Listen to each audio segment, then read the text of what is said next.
Welcome back to once again myself Sardar Ibrahim. दोस्तों कैसे हैं आप? उम्मीद है आप सबके सब खैरियत से होंगे। और दोस्तों अगेन मैं हाजिर हूँ एक बेहतरीन बिजनेस आइडिया के साथ जिसको आप बहुत थोड़ी सी इन्वेस्टमेंट से स्टार्ट कर सकते हैं। दोस्तों गारमेंट्स शॉप के बिज़नेस के हवाले से डिस्कस करूँगा कि किस तरीके से आप अपनी गारमेंट्स की शॉप बना सकते हैं, गारमेंट का कारोबार कर सकते हैं। तो दोस्तों इस वीडियो के अंदर, इस बिज़नेस वीडियो के अंदर आपको मुकम्मल डिटेल्स इस कारोबार के हवाले से मुकम्मल तफसीलात आपके साथ शेयर करूँगा। वीडियो में आगे बढ़ने से पहले आप दोस्तों से गुजारिश है कि आप में से जिन दोस्तों ने अभी तक हमारा चैनल सब्सक्राइब नहीं किया, चैनल को सब्सक्राइब कर लीजिए और बेल आइकॉन के बटन को हिट करना मत भूलिएगा, सो दैट हमारे आने वाले वीडियोस की इन्फॉर्मेशन और उनका नोटिफिकेशन आप दोस्तों तक पहुंचता रहे। तो दोस्तों वीडियो शुरू करते हैं। दोस्तों जो गारमेंट्स शॉप का बिज़नेस है उसको स्टार्ट करने के लिए सबसे पहला स्टेप जो आपको लेना है, आपको फाइनलाइज करना है कि आप किस तरह का काम करना चाहते हैं। मतलब आप लेडीज़ में वैरायटी का काम करना चाहते हैं, आप मेंस का काम करना चाहते हैं, आप किड्स का काम करना चाहते हैं, आप स्टिच कपड़ों का कारोबार करना चाहते हैं या अनस्टिच कपड़ों का कारोबार करना चाहते हैं। दोस्तों उसके लिए समटाइम्स ये होता है कि आप चाहते हैं कि जिस कारोबार में ज़्यादा फ़ायदा है, जिस निश के अंदर ज़्यादा फ़ायदा है, आप वो स्टार्ट करें। तो दोस्तों उसके लिए ज़रूरी है कि आप मार्केट का सर्वे करें। मार्केट का सर्वे करें और पता करें कि उस ख़ास एरिया के अंदर कौन सी वैरायटी के ऊपर प्रॉफिट मार्जिन लोग ज़्यादा कमाते हैं। दोस्तों वैसे तो प्रॉफिट मार्जिन सभी प्रोडक्ट्स पे होता है, लेकिन आपको जो पसंद है और वो एरिया जहाँ पर आप ज़्यादा अच्छे तरीके से सेल कर सकते हैं और आपके एरिया में ज़्यादा सेल इस जिन ब्रांड्स की होती है, जिन प्रोडक्ट्स की होती है, मतलब बच्चों के कपड़े ज़्यादा सेल हो रहे हो, तो आपने उस एरिया के हिसाब से आपने अपनी प्रोडक्ट परचेज़ करनी है। अभी आपने सिर्फ मार्केट का सर्वे करके आना है। आपने देखना है कि वहाँ पर बड़े शॉपकीपर्स किस रेट के ऊपर सेल कर रहे हैं, छोटे शॉपकीपर किस रेट के ऊपर सेल कर रही हैं। तो दोस्तों ये सारी रिसर्च आपने करके आनी है। उसके बाद दोस्तों अगली बारी आती है लोकेशन फाइंड आउट करने की। आपने लोकेशन फाइंड आउट करनी है। जब आपने लोकेशन फाइंड आउट करनी है तो आपने देखना है कि आपके एरिया के अंदर बेस्ट लोकेशन कौन सी हो सकती है आपकी पॉकेट के हिसाब से, मतलब आपकी पॉकेट में कितने पैसे हैं और आप किस जगह पर शॉप खोलें तो आपको ज़्यादा फ़ायदा होगा। तो दोस्तों इसके हवाले से बताता चलूँ कि आपने शॉप जो है अपनी मार्केट के अंदर ही खोलनी है। आपने मार्केट से बाहर निकल के बहुत दूर जाके अपनी शॉप नहीं खोलनी कि वहाँ पे किराया सस्ता होगा। ये सोच के अगर आप मार्केट से बाहर निकल के शॉप खोलेंगे, दोस्तों आपके कारोबार में घाटा होगा, नुकसान होगा, आपकी सेल इतनी ज़्यादा नहीं होगी। चाहे मार्केट के अंदर आपको छोटी दुकान मिल जाए, आपने छोटी दुकान ले लेनी। छोटी दुकान में आपको फ़ायदा ज़्यादा है क्योंकि वो मार्केट है, वहाँ कस्टमर आता है। जहाँ बड़ी दुकान पे चला जाएगा वहाँ आपकी छोटी शॉप के ऊपर भी कोई आ जाएगा।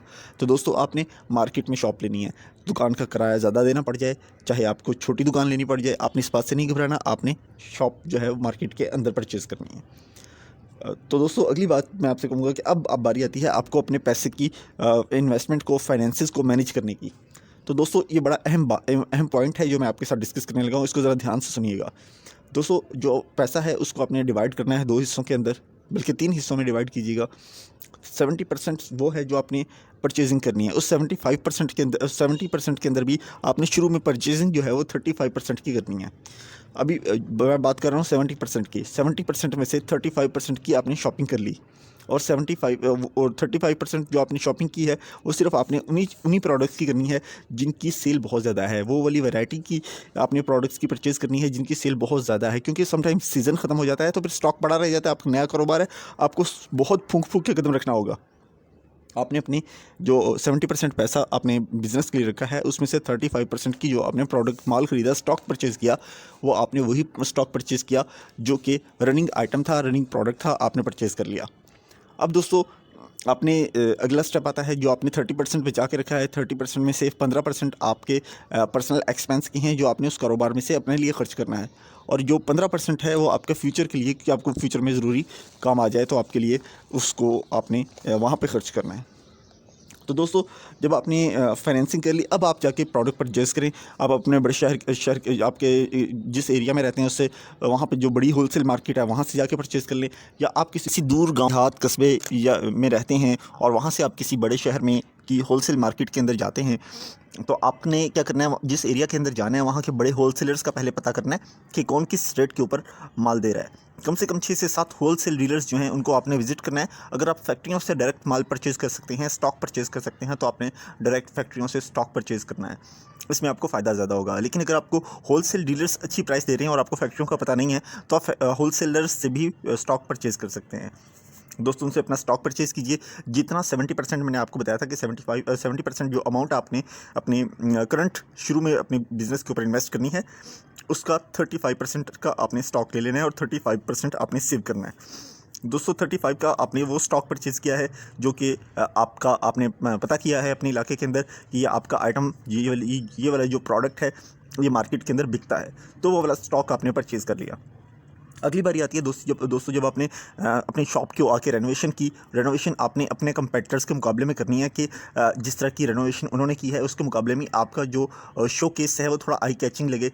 बाहर से आपका जो शोकेस की जो लुक है वो इतनी खूबसूरत होनी चाहिए कि आपके कस्टमर का फुटफॉल आपकी शॉप के ऊपर आए, आपका कस्टमर आपकी शॉप देखकर आपके जो है उसके कदम आपकी दुकान की तरफ बढ़ने लगें।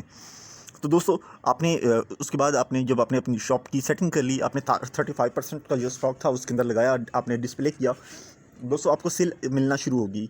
समटाइम्स ऐसा होता है कि इंसान के सारे अंदाजे जो है वो 100% दुरुस्त साबित नहीं होते। मैंने इसलिए आपसे कहा था कि 35% स्टॉक आपने लेकर बैठना है।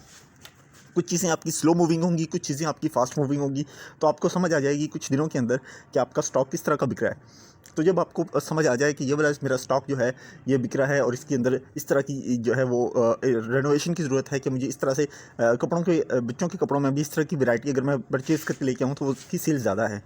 या फिर समटाइम्स ऐसा होता है कि सीज़न जो है ख़त्म होने पर आ जाता है और आपके पास नया स्टॉक परचेज़ करने के लिए पैसा बिल्कुल नहीं होता। तो ऐसी सूरत में आप उस स्टॉक को सेल के ऊपर लगा के आपके पास जो 35% आपने अपना स्टॉक खरीदने के लिए रखा था उसको आप जल्दी से परचेज़ कर सकते हैं बिना किसी से पैसे मांगे। दोस्तों अब बारी आती है अब आपकी शॉप की मार्केटिंग की, ब्रांडिंग की। आपने अपनी शॉप के लिए विजिटिंग कार्ड्स बनवाने हैं, उसका बाहर वाला जो बोर्ड है बहुत खूबसूरत से रेडी करवाना है। आपने उसके लिए शीशे बड़े खूबसूरत से तैयार करवाने हैं। दोस्तों आपने शॉपिंग बैग जो है वो अपनी शॉप के नाम से प्रिंट करवा लीजिए। आपने मार्केटिंग और ब्रांडिंग के ऊपर थोड़ा सा खर्च कर लेना है। और दोस्तों डिस्काउंट्स भी आप दे सकते हैं। आप इस तरह से भी कह सकते हैं कि पहले महीना शुरू हो रहा है तो पहले 100 कस्टमर्स के लिए इतने % डिस्काउंट है या इस तरह डिस्काउंट है। आप पम्फलेट्स बना के भी दे सकते हैं, तो दोस्तों इस तरीके से आपकी सेल में इजाफा होगा। उसके बाद दोस्तों आपने देखना है कि आपकी शॉप के ऊपर अगर काम बढ़ गया है, आपको कस्टमर्स मिल रहे हैं, तो आप अपने लिए वर्कर हायर कर सकते हैं। एक लड़का रख सकते हैं शुरू में जिसको गारमेंट्स का थोड़ा सा आइडिया हो, वो शॉप की सफाई भी करे और जो गारमेंट्स का काम है वो भी करे। दोस्तों उसके बाद बारी आ जाती है रजिस्ट्रेशन की। आप अपने कारोबार की रजिस्ट्रेशन भी करवा लीजिए। जब आपने कारोबार स्टार्ट किया है तो रजिस्ट्रेशन जो है वो बड़ा ज़रूरी पॉइंट है। अब आप अपने बिज़नेस की रजिस्ट्रेशन करवा लें तो आपका बिज़नेस एक लीगली बिज़नेस आपके नाम से एक कारोबार आपका स्टार्ट हो जाएगा। और दोस्तों आखिरी बात जिसके बारे में जो बहुत ही इंपॉर्टेंट है कि अगर आप ये वाला बिज़नेस स्टार्ट करना चाहते हैं गारमेंट शॉप का, तो आप इसको ऑनलाइन भी आजकल इसको बहुत ज़रूरी है कि आप ऑनलाइन सेल करें। उसका तरीकाकार जानिए दोस्तों। उसका तरीकाकार ये है कि जो कस्टमर आपकी शॉप के ऊपर आता है उसका व्हाट्सएप नंबर लाजमी लें। अपने पीसी के अंदर उसका नाम, नंबर सारा कुछ सेव करें। जब आप उसको सेव नहीं है आपके पास पीसी, कोई बात नहीं, आप रजिस्टर्ड रखें, उसके ऊपर उसका नाम, नंबर सब कुछ सेव करें। जब आप सेव कर लें तो या अपने मोबाइल के अंदर सेव कर दीजिए। उसका एक व्हाट्सएप ग्रुप बनाएं दोस्तों।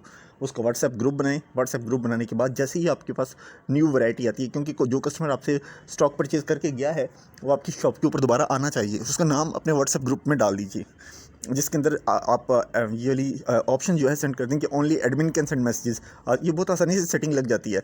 तो उसके अंदर क्या करें कि आप यही जितने आपके पास न्यू वैरायटी आती है उस न्यू वैरायटी को आप उस व्हाट्सएप ग्रुप के अंदर पोस्ट करते जाएं। वहाँ पे बहुत सारे कस्टमर्स जो आपसे स्टॉक परचेज़ करके गए होंगे उनको सामने आपकी दुकान का नाम भी शो हो रहा होगा, और जो स्टॉक आपने नया लेकर आए हैं आप कस्टमर्स को दे रहे होंगे, उनको दिखा रहे होंगे कि मेरे पास ये स्टॉक आया है। तो दोस्तों वो लोग आपसे ये स्टॉक परचेज़ करने के लिए आएंगे और इस तरह आपकी सेल में कई गुना इजाफा होगा और आप बहुत ज़्यादा पैसा कमाएंगे।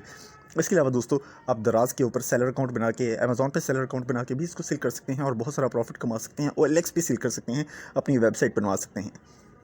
दोस्तों यहाँ पर इस वीडियो के अंदर मैंने कोशिश की है कि आपको गारमेंट शॉप के बिज़नेस के हवाले से मुकम्मल डिटेल्स, मुकम्मल तफसीलात, मुकम्मल रहनुमाई फ़राहम करूँ।